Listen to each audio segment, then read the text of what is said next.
दोस्तों इस वक्त की आपको हम बहुत बड़ी खबर बताने जा रहे हैं। एनडीए गठबंधन के अंदर जो सीट शेयरिंग का फॉर्मूला है, मतलब कौन सी पार्टी कितनी सीटों पर लड़ेगी, ये लगभग तय कर लिया गया है। देखिए दोस्तों, हमने आपको बताया था कि जून के प्रथम सप्ताह में दिल्ली में बैठक होगी और इसको लेकर तय भी कर लिया जाएगा। नीतीश कुमार भी कल दिल्ली पहुंचे थे और उसके बाद जो बड़ी अपडेट निकल कर अब सामने आ रही है वो आपको हम पूरे विस्तार से पूरा डिटेल रिपोर्ट जो है सीट बंटवारे का जो फॉर्मूला तय किया गया है आपको इस वीडियो में हम बताएंगे। दोस्तों देखिए, चिराग पासवान की सीटें बढ़ी हैं, मतलब जो आकलन लगाया जा रहा था, जो एनालिसिस किया जा रहा था कि चिराग पासवान को 12 सीटें मिलेंगी, 15 सीटें मिलेंगी, 18 सीटें मिलेंगी, उससे बहुत अधिक सीट चिराग पासवान के हिस्से जाने वाली है। जी हाँ दोस्तों, और सबसे बड़ा जिस पार्टी को एक तरीके से कहिए तो घाटा हो रहा है या जिसकी अनसुनी की जा रही है वो पार्टी राष्ट्रीय लोक मोर्चा यानी उपेंद्र कुशवाहा की पार्टी है। अब देखिए, सीट शेयरिंग का फॉर्मूला क्या है वो तो आपको हम बताएंगे ही, लेकिन एक मोटा मोटी पहले आप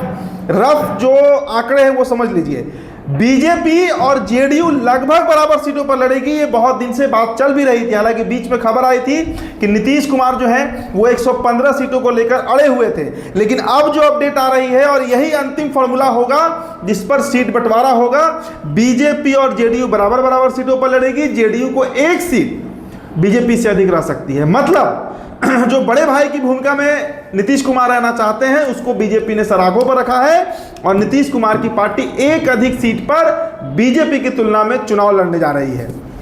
चिराग पासवान की पार्टी को 2 दर्जन से अधिक सीट, आपको हम आंकड़ा बताएंगे, लेकिन इतना पक्के तौर पर मानकर चलिए कि 2 दर्जन से अधिक सीट जो है उस पर चिराग पासवान की पार्टी लोजपा रामविलास चुनाव लड़ने जा रही है। ये बहुत बड़ी अपडेट है। जहां तक बात जीतन राम मांझी की है तो भले ही जीतन राम मांझी 20 सीट 40 सीट की मांग कर रहे थे, लेकिन अंत में जो धरातल पर बातें निकल कर आई हैं 6 से 7 सीटें उनको मिल सकती हैं। चलिए दोस्तों, आपको पहले हम आंकड़े बता देते हैं कि कौन सी पार्टी कितने सीटों पर इस बार बिहार में विधानसभा चुनाव लड़ने जा रही है। सबसे पहले दोस्तों समझिए कि सबसे बड़ी पार्टी, मतलब जिनकी सबसे अधिक प्रत्याशी इस बार मैदान में उतरेंगे, वो पार्टी जनता दल यूनाइटेड है। जेडीयू को 102 से 103 सीट, मतलब कम से कम 102 सीट और अधिक से अधिक 103 सीट, मतलब 102 से 103 सीट जो है वो जनता दल यूनाइटेड नीतीश कुमार की जो पार्टी है उनको मिलने जा रही है। इसके बाद दोस्तों बीजेपी है और बीजेपी को भी इसके लगभग बराबर 101 से 102 सीट, मैंने बताया ना कि एक सीट कम रहेगी बीजेपी।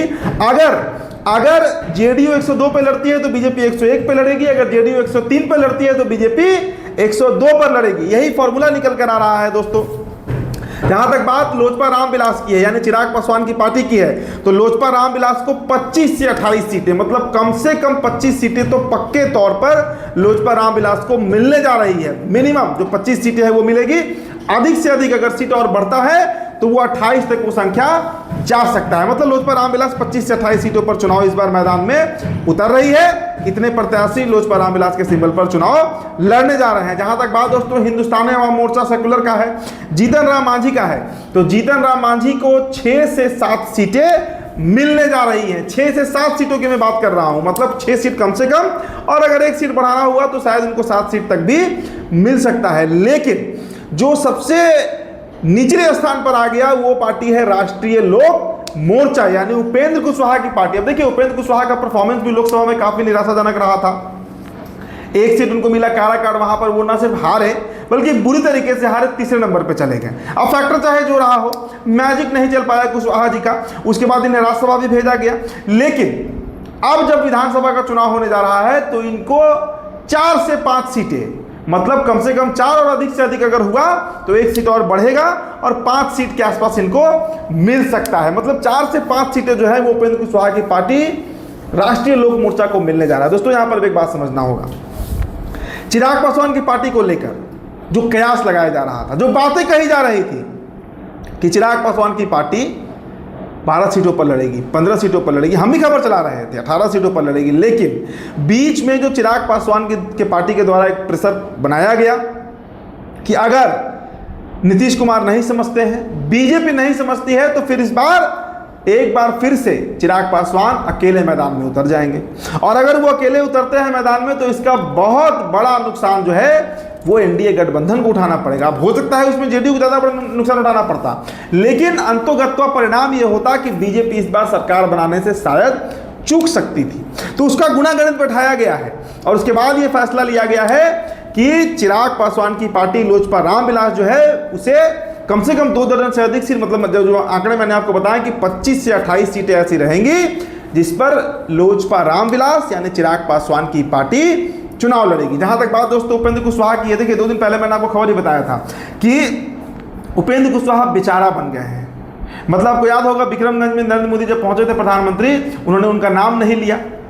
जो अलग अलग आयोग का गठन हो रहा है उसमें नीतीश कुमार उपेंद्र कुशवाहा को पूछ नहीं रहे हैं, तो उनकी स्थिति वही है कि वो महागठबंधन जा नहीं सकते हैं और एनडीए गठबंधन में उनको वही करना होगा जो नीतीश कुमार चाहते हैं, जो भारतीय जनता पार्टी चाहती है। तो 4 से 5 सीटों पर उनको कॉम्प्रोमाइज करना होगा। हो सकता है कि चुनाव के बाद अगर सरकार एनडीए की बनती है तो एक मंत्री उनकी पार्टी से कोई बन जाए बिहार सरकार में, वो अलग बात है। लेकिन इस वक्त जो अपडेट है वो यही है, दिल्ली से यही खबर आ रही है और तमाम जगह यही चर्चा भी हो रही है कि 4 से 5 उससे अधिक सीट उपेंद्र कुशवाहा की पार्टी को नहीं मिलने जा रहा है, क्योंकि नीतीश कुमार भी मजबूरी जानते हैं कि उपेंद्र कुशवाहा महागठबंधन में वहां भी जाएंगे तो इतनी ही सीटें मिलेंगी या 2-4 सीटें अधिक मिलेंगी, लेकिन वहां जीत की संभावनाएं कम हो जाएंगी। और जीतन राम मांझी को वो सीटें मिल गई जहां से वो अपने परिवार के सदस्यों को लड़ा सके, अपने बेटा को, पतोह को, मतलब बहू को, समधन को, सबको लड़ा सके। तो उसके लिए 6 से 7 सीटें उनके लिए बहुत है और इससे अधिक की उनकी मांग भी अब नहीं होने जा रही है। तो दोस्तों ये बहुत बड़ी खबर आपको बता रहे हैं। एक बार फिर से सीट दोहरा देते हैं हम। जेडीयू को 102 से 103 सीट, बीजेपी को 101 से 102 सीट, लोजपा रामविलास को 25 से 28 सीट, हिंदुस्तानी आवाम मोर्चा यानी जीतन राम मांझी की पार्टी को 6 से 7 सीट और राष्ट्रीय लोक मोर्चा उपेंद्र कुशवाहा की पार्टी को 4 से 5 सीट। यही लगभग यही होगा। इसके अगल बगल ही फिगर जो है वो एक आध संख्या ऊपर नीचे होगा, लेकिन अब इसमें बहुत बड़ा बदलाव नहीं होने जा रहा है। फिलहाल दोस्तों इस रिपोर्ट में इतना ही।